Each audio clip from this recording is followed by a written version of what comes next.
Well, first of all, I'd like to thank Mrs. Patadui, Sharmila Tagore, for inviting me here, honoring me for this very first lecture. And I feel privileged because I grew up admiring two cricketers. One was my first cousin, Javed Barki. And Javed Barki and Mansoor Ali Khan played together at Oxford. So they were in the same team, along with another Indian, Abbas Ali Beg. So the three of them were at Oxford about a decade before me. So as a boy growing up, Javed Barki was, because he was my first cousin, my family, we always wanted to emulate him. So here was someone who was good at studies and also good at sports. So this, thank God I followed a role model. Otherwise I would not have studied. And the biggest blunder I would have made if I had not studied. The other, of course, big reason I studied was my mother. So when I was 18 and on the verge of playing for Pakistan, she insisted that I would only play if I completed my education afterwards. So of course we had these role models. And from Javed Barki, we always used to ask about Mansoor Ali Khan. And now this is what he used to say. Now remember, I'm a child growing up, my hero telling me, he said that if Mansoor Ali Khan had not lost his eye, he felt that he would have broken all records. That such was his talent in university when they used to be playing together. He said the quality of strokes he could play, he said mere mortals could not play those strokes. And to actually have gone on with one eye and have the sort of record which Mansoor Ali Khan had, the mind boggles what he could have done with both eyes. So we grew up, me looking up to my cousin Javed Barki, who became the youngest test captain of Pakistan, sadly only for one series. He had similar sort of experience which the current Indian team is going through. And he was dropped. But Tiger did go on to captain India for a long time. And when I first saw him, it was in a benefit match in Hyderabad.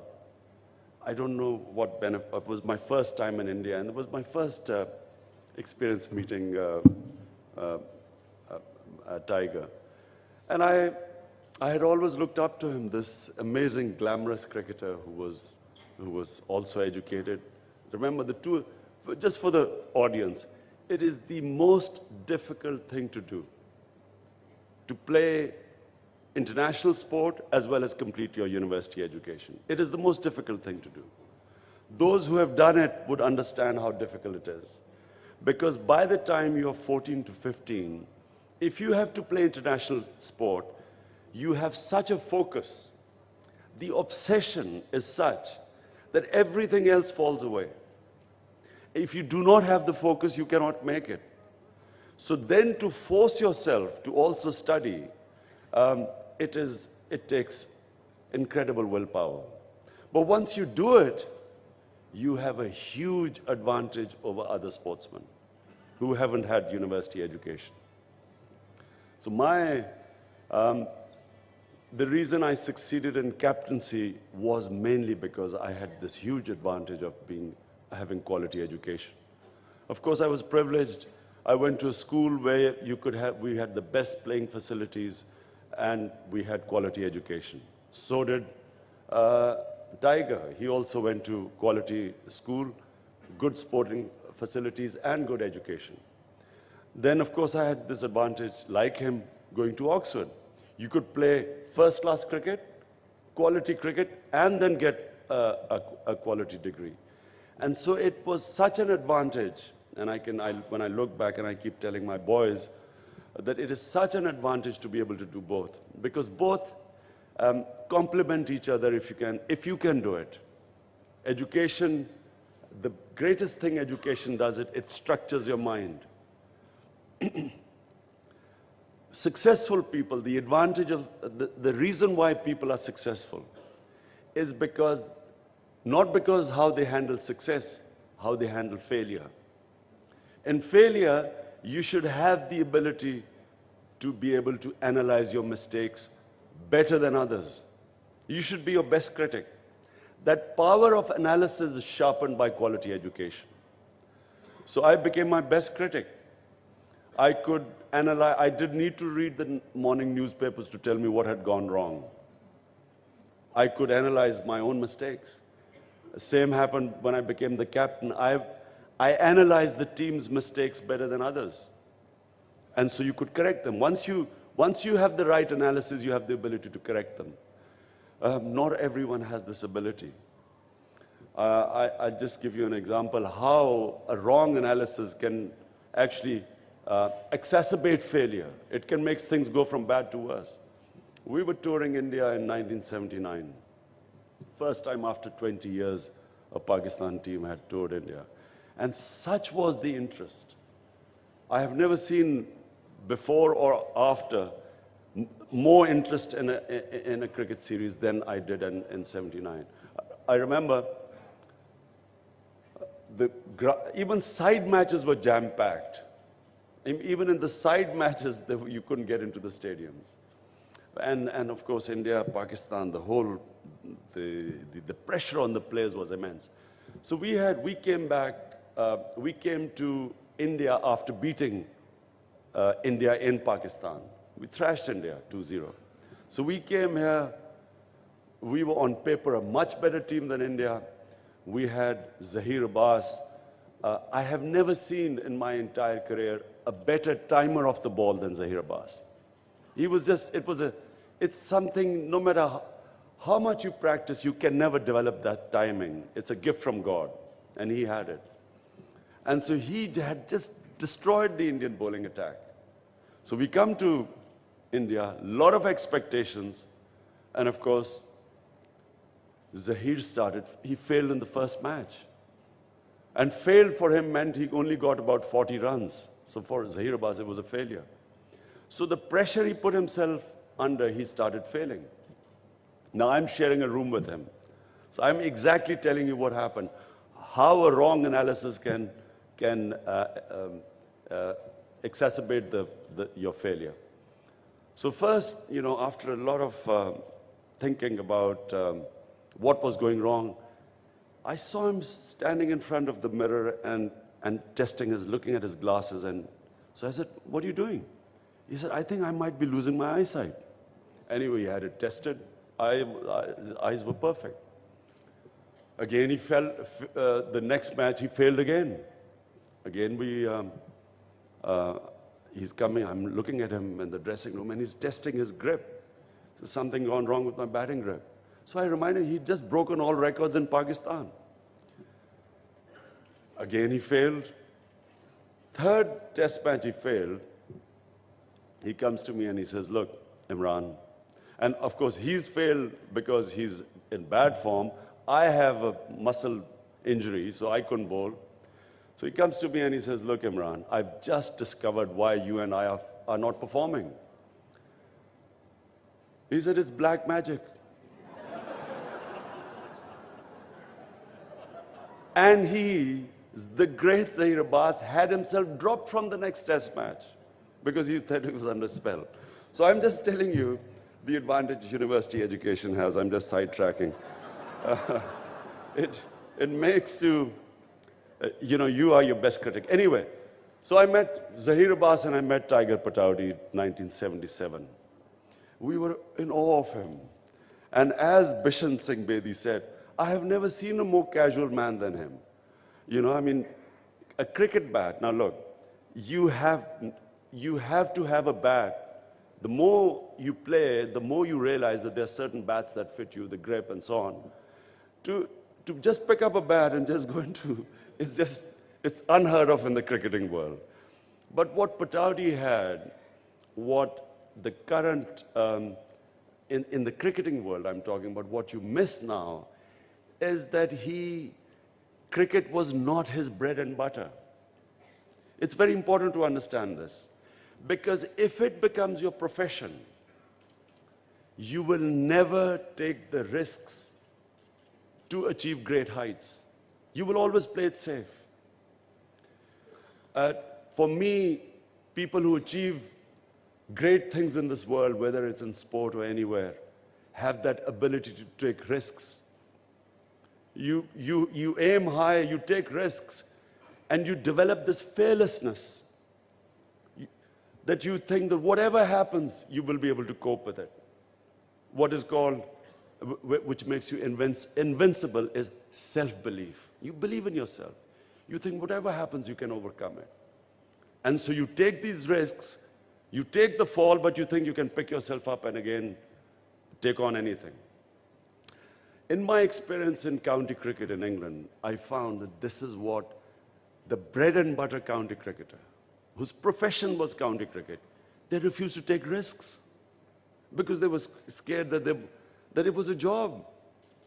Now this is the big difference, which I always thought Tiger treated cricket as something, which was to be enjoyed. It was a challenge. It was to achieve heights which others hadn't achieved. But it wasn't his bread and butter. And that's why he was so flamboyant. That's why he had this charisma. So he could maximize this talent. Tiger could have probably got more runs, but he would have lost that flamboyance. And so this is what made him such a role model for people like us.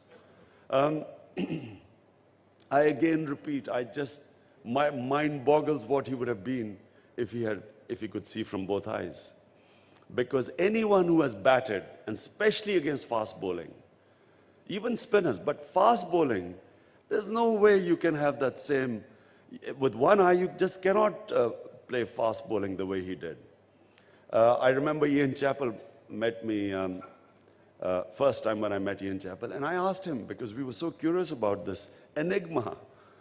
So I asked him about Tiger, and he told me about these runs he had got in Melbourne against Australia, and Garth Mackenzie was, at that time, one of the fastest bowlers.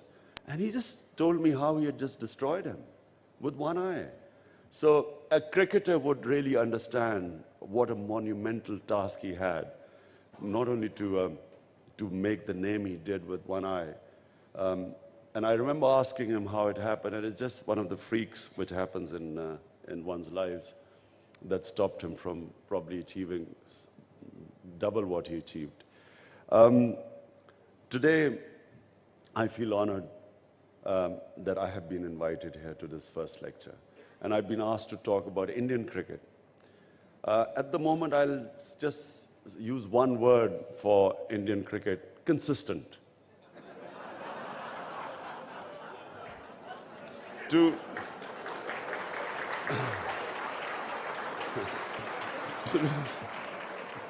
lose 8 test matches in a row, it's an achievement. It's not easy. I mean, you would at least draw one match, but to lose 8 is... it's very important for, I think it's a wake-up call for Indian cricket. It's very important to analyze this now. Again, analysis. What is going wrong? How come a team which just, when I was last here, was right up there winning the World Cup? And how come this has happened? I think it's very important to understand that India, if it wants to be a leader in world cricket in terms of performance, because you're only a leader if your team performs. You can't be a great cricketing country if your team has 8-0 on the scorecard. So what is my analysis? What do I think? What should India do? First of all, it must understand that if you pay so much emphasis to 2020, you're going to pay a huge price in the real cricket. Because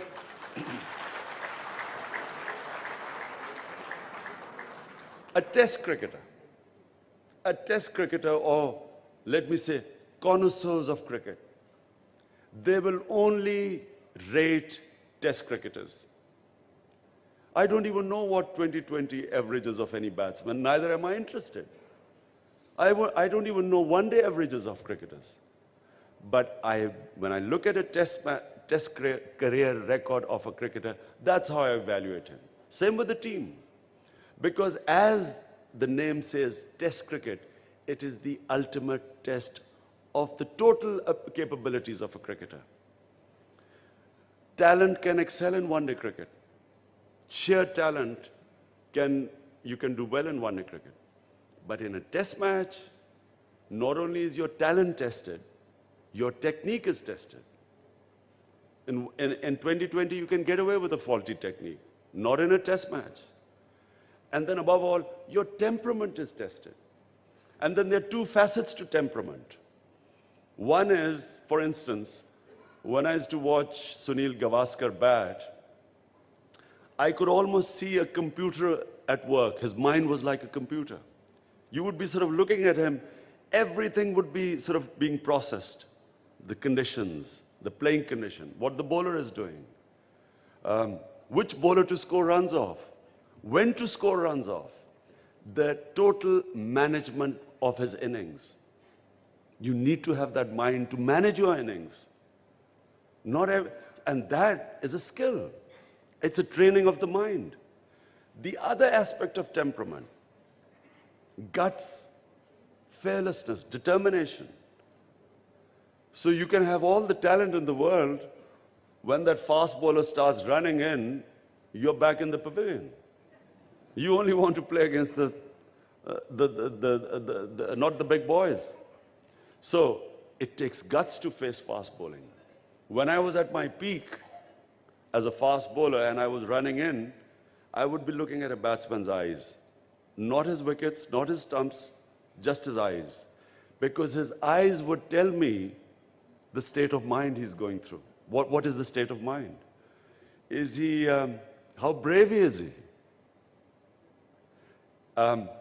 Is he confident? Is he fighting the fear inside him?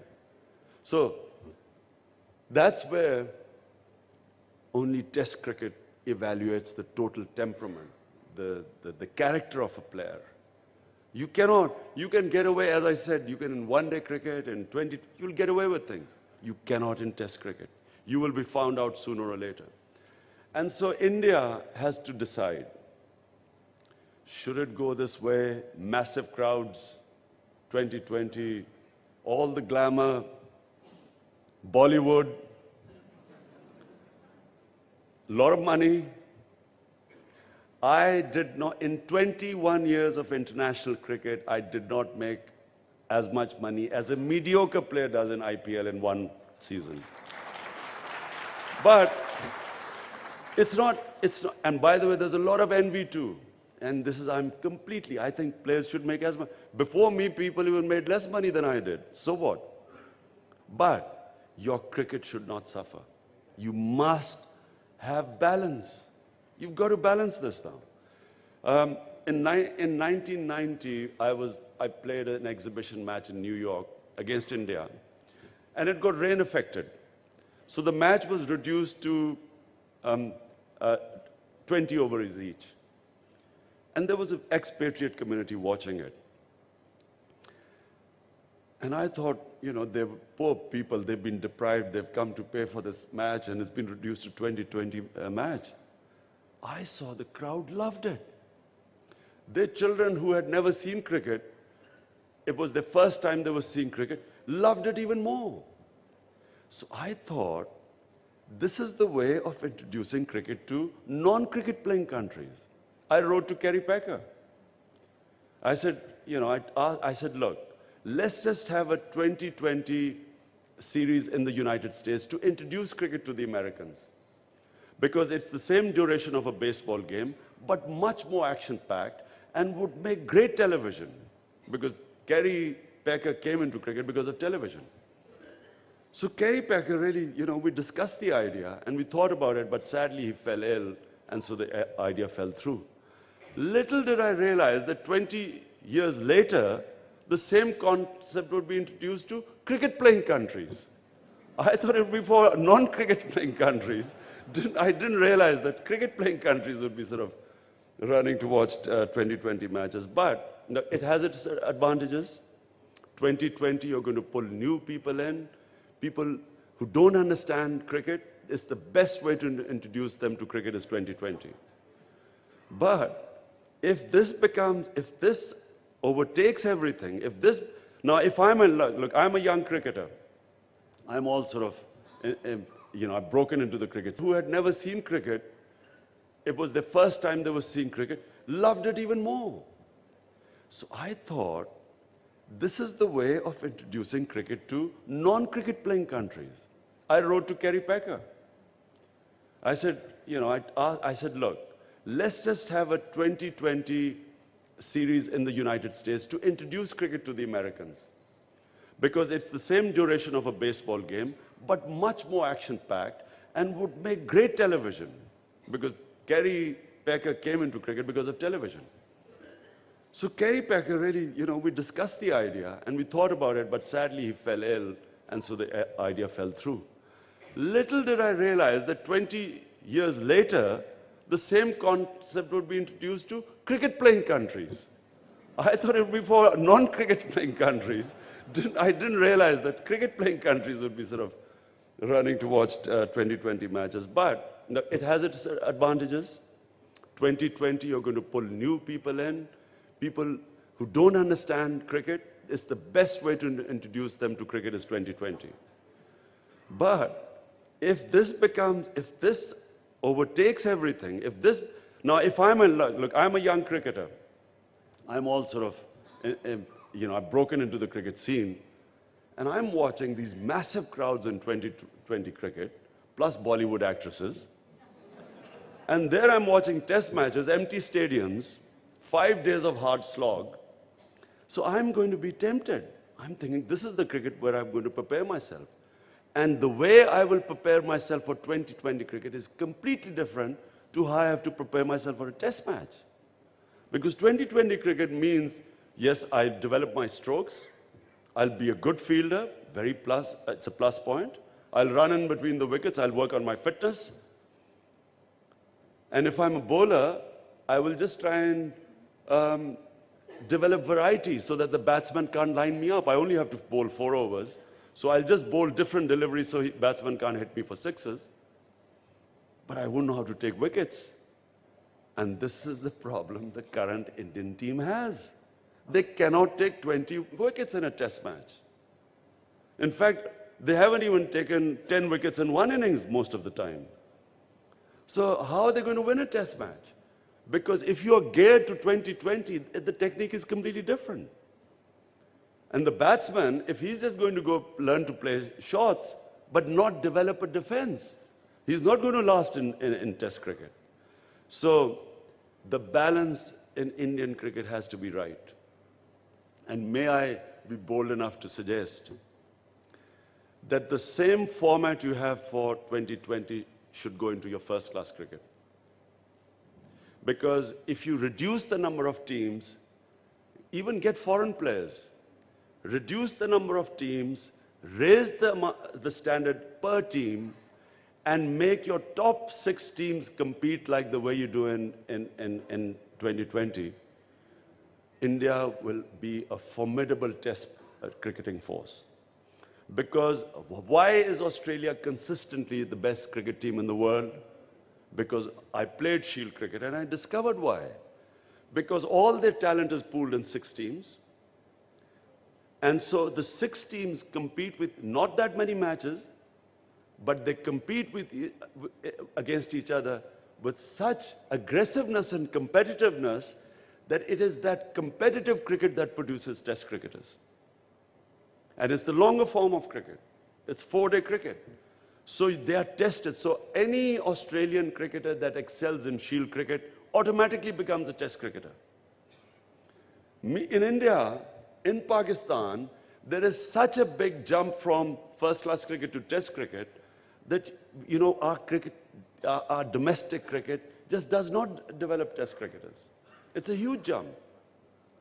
That's why you have a situation now where your Your top stars, your batsmen are aging, but you don't have their replacements. Who are you going to replace them with? It's all very well saying each time the team loses, bring in the youngsters. But, I mean, if it's possible, you might even have a worse result than the current one, 8-0. If it's possible, I'm saying. Because if the youngsters can't play at the top level, if the difference between an emerging cricketer and an old cricketer who's declining, if the difference is marginal, yes, back the youngster.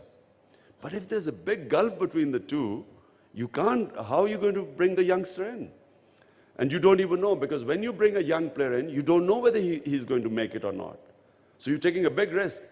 On the other hand, if you had the Australian model with top 6 teams competing aggressively against each other, anyone who excels in first-class cricket will automatically become your test cricketer. And your bowlers will have to get wickets. In the longer format, unless you get wickets, you're a non-entity, you're not a bowler. So if Indian cricket can now learn from this debacle, do the right analysis, don't think of it as black magic or betting, think where you've gone wrong. I think get the balance, have a shorter 2020, don't have it too long. I mean, the 2020 goes on and on. But have the same format in your first-class cricket, Ranji Trophy, I don't know what you call it now, but have it all talent pooled into 6 top teams, 6 regions. You might even get a couple of overseas stars, get them into this first-class cricket, have intense, just have a 2.5 or 3 months first-class cricket competition. You will then develop test cricketers.